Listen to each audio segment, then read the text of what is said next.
pourrait en dire des choses sur Yannick Laristan. Ses petites danses du matin, toujours de bonne humeur, toujours avec un superbe sourire. Mais ce qu'on connaît moins de Yannick Laristan, c'est du coup son rôle d'auteur.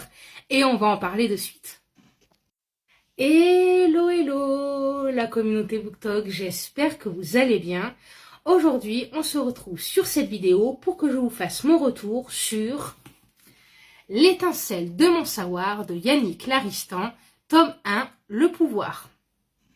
Oui, Yannick Laristan est un auteur indépendant et il vient de sortir le tout premier tome de sa trilogie. Et donc du coup, je vais vous en parler de suite.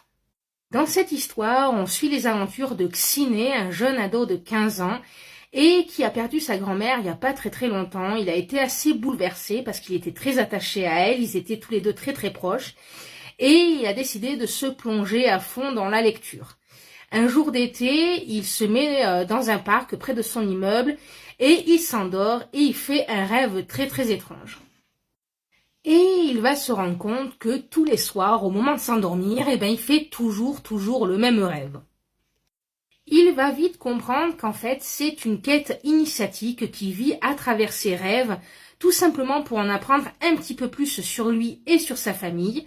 Il va être du coup accompagné lors de ses étranges rêves d'Emily, une jeune fille qui est avec lui dans son cursus scolaire depuis le début, depuis qu'ils sont petits, et de son ancien meilleur ami Jason. Il va aussi vite comprendre que dans ses rêves, les aventures qu'il vit sont bien réelles et qu'en fait, il a hérité de ce monde onirique de sa grand-mère.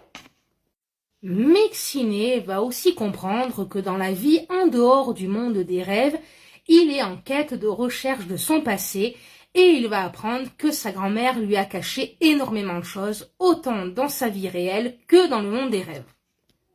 Et oui, Xiné descend d'une longue lignée royale indienne et il va apprendre que sa grand-mère et sa mère ont décidé de quitter ce milieu pour le protéger. Mon avis sur cette lecture, alors je l'ai trouvé juste génial. Alors déjà, parlons juste de l'objet livre.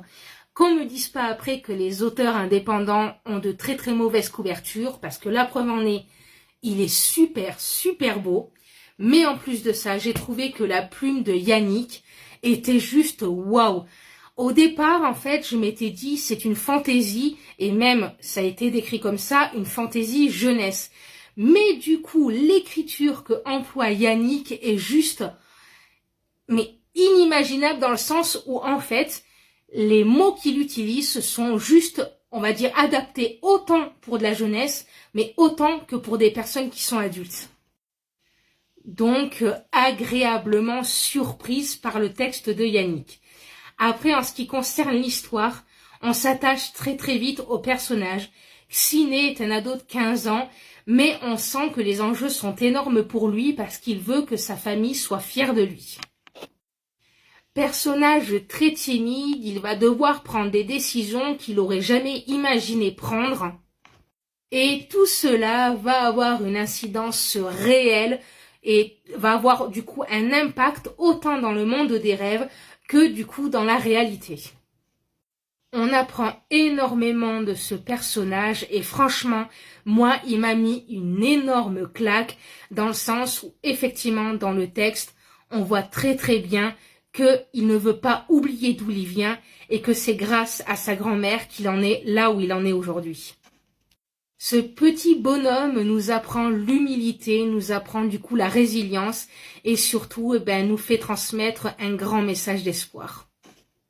Alors merci Yannick du coup de m'avoir envoyé ton bouquin, merci de m'avoir fait voyager avec Xiné et surtout merci pour ta confiance et j'ai qu'une hâte, c'est de découvrir ton tome 2. Donc j'espère que ma petite chronique vous a plu et on se retrouve très bientôt dans une prochaine vidéo. Bye bye.